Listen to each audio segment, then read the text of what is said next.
जय हिंद दोस्तों, स्वागत है आप सभी को हमारे चैनल बिहारी प्लेटफॉर्म में।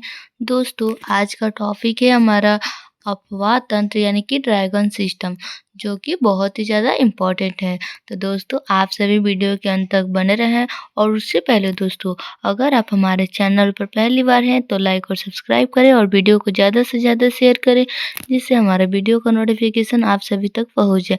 तो चलिए दोस्तों, हम एक एक पॉइंट के बारे में बात करेंगे। पॉइंट नंबर 1, किसी नदी एवं उसकी सहायक नदियों द्वारा अपवाहित क्षेत्र को क्या कहते हैं? तो क्या कहते हैं दोस्तों? तो अफवाह तंत्र, जिसे हम ड्रैगन सिस्टम भी कहते हैं। नेक्स्ट पॉइंट है, भारत की सबसे बड़ी तथा लंबी नदी कौन सी है? तो गंगा नदी है। लंबी और सबसे बड़ी नदी कौन है? तो गंगा नदी है। नेक्स्ट पॉइंट है, ब्रह्मपुत्र नदी किस प्रकार के अफवाह तंत्र का उदाहरण है? किस प्रकार का अफवाह तंत्र का उदाहरण है दोस्तों? तो पूर्ववर्ती अफवाह तंत्र का उदाहरण है। नेक्स्ट है, मानस किसकी सहायक नदी है? तो जो मानस नदी है वो किसकी सहायक नदी है? तो ब्रह्मपुत्र नदी की सहायक है। नेक्स्ट है, ब्रह्मपुत्र नदी जो तिब्बत में किस नाम से जानी जाती है? तो सांगपो के नाम से जानी जाती है। ब्रह्मपुत्र नदी तिब्बत और भारत एवं बांग्लादेश से होकर गुजरती है। जो तिब्बत नदी है किन देशों से होकर गुजरती है? तो भारत और बांग्लादेशों से होकर गुजरती है। नेक्स्ट पॉइंट है, भागीरथी नदी का उद्गम स्थल कहाँ है? तो भागीरथी नदी का उद्गम स्थल गोमुख नदी में है। नेक्स्ट पॉइंट है, लेह सिंधु नदी के किस तट पर अवस्थित है? तो दाएं तट पर अवस्थित है। नेक्स्ट पॉइंट, भारत के किन दो नदियों के उद्गम स्थल लगभग एक ही हैं? तो वो कौन सी नदी है जिसके उद्गम स्थल एक है? तो ब्रह्मपुत्र और सिंधु नदी के उद्गम स्थल एक ही हैं। नेक्स्ट पॉइंट हो जाएगा, बांग्लादेश में गंगा नदी को किस नाम से जाना जाता है? तो बांग्लादेश में दोस्तों गंगा नदी को किस नाम से जाना जाता है? तो पादमा के नाम से।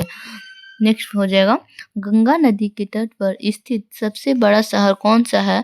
तो कानपुर हो जाएगा।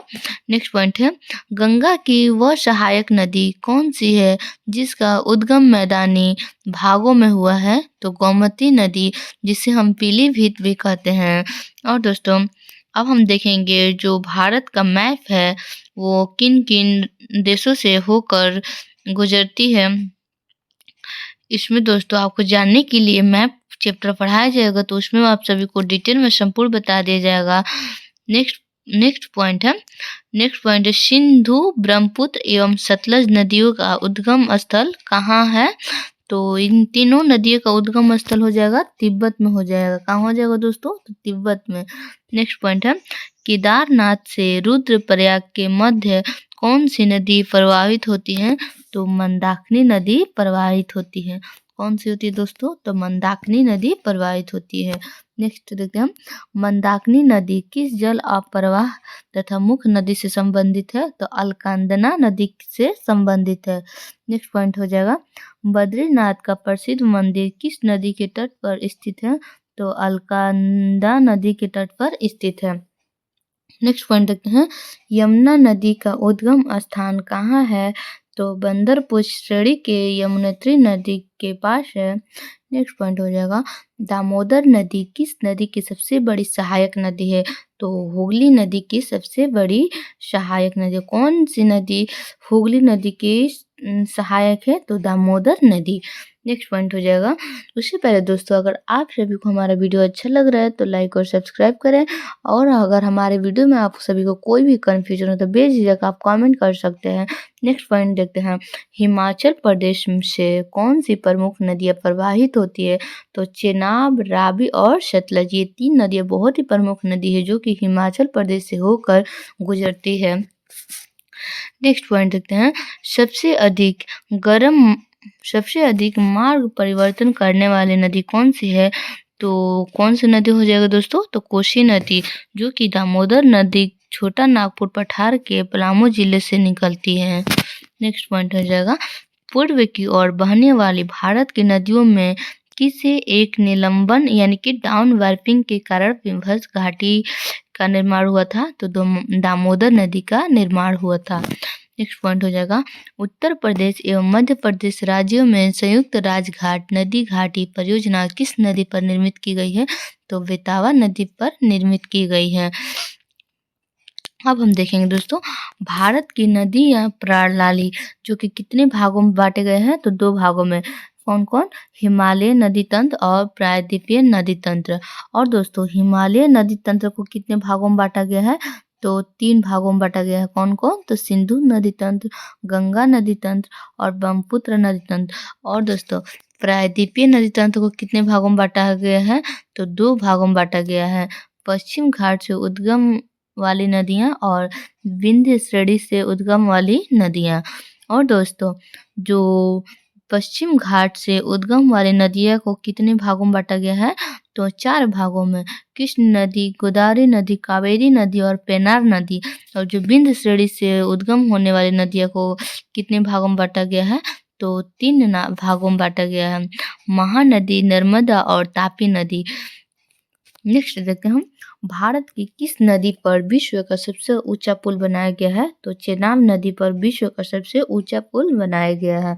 नेक्स्ट पॉइंट है, नर्मदा एवं ताप्ती नदियां समुद्र से गिरते समय किस संरचना का निर्माण करती है? तो ज्वारमुखी का निर्माण करती है। नेक्स्ट पॉइंट है, ब्रह्म घाटी जिसे हम रिफ्ट वैली से प्रभावित होने वाली 2 प्रमुख नदियां कौन सी है? तो कौन सी नदी है दोस्तों? तो नर्मदा एवं ताप्ती नदी है। कौन सी है? तो नर्मदा एवं ताप्ती नदी है। नेक्स्ट देखेंगे, पश्चिम वाहिनी नदी नर्मदा उत्तर से विंध्यवान पर्वत तथा दक्षिण में सतपुड़ा पर्वत के मध्य भ्रंश घाटी से होकर प्रवाहित होती है। नेक्स्ट पॉइंट हो जाएगा, अरब सागर से गिरने वाली 2 प्रमुख नदियां कौन सी है? तो नर्मदा एवं ताप्ती नदियां हो जाएगा। नेक्स्ट पॉइंट है, सोना तथा नर्मदा का उद्गम स्थल कहाँ है? तो अमरकंटक में हो जाएगा। नेक्स्ट पॉइंट है, नर्मदा नदी किस दिशा की ओर प्रवाहित होती है? तो पश्चिम दिशा की ओर प्रवाहित होती है। नेक्स्ट पॉइंट हो जाएगा, भूमि बंधित तथा अंतर्वाही नदी कौन सी है? तो लूनी नदी है। नेक्स्ट पॉइंट है, बिहार में निर्मित त्रिवेणी नहर में किस नदी पर आता है? तो गंडक नदी पर आता है। नेक्स्ट पॉइंट हो जाएगा, दक्षिण भारत की नदियों में किसका जल ग्रहण क्षेत्र सर्वाधिक है? तो गोदावरी नदी का सर्वाधिक है। नेक्स्ट हो जाएगा, प्रायद्वीपीय भारत की नदियों में से कौन सी नदी सबसे लंबी नदी है? तो गोदावरी नदी हो जाएगा। नेक्स्ट पॉइंट है, हंगरी किस नदी की सहायक नदी है? तो तुंगभद्रा की सहायक नदी है। नेक्स्ट पॉइंट हो जाएगा, श्रीरंगपट्टनम, शिव समुद्रम और श्रीरंगम नामक द्वीपों का निर्माण कौन सी नदी करती है? तो कावेरी नदी करती है। नेक्स्ट पॉइंट हो जाएगा, कावेरी नदी का उद्गम स्थल कहाँ स्थित है? तो बाहीगिरी पहाड़ियों में स्थित है। नेक्स्ट देखते हैं, कावेरी नदी कर्नाटक, केरल, तमिलनाडु एवं पांडुचेरी राज्य से होकर प्रवाहित होती है। तो दोस्तों, अगर आप सभी को हमारा वीडियो अच्छा लगा तो लाइक और सब्सक्राइब करें और वीडियो को ज़्यादा से ज़्यादा शेयर करें। तो चलिए दोस्तों, इसी तरह वीडियो देखने के लिए आप कमेंट कर सकते हैं, जिस टॉपिक आपको वीडियो चाहिए वो उस नोटिफिकेशन में कमेंट कर सकते हैं। तो चलिए दोस्तों।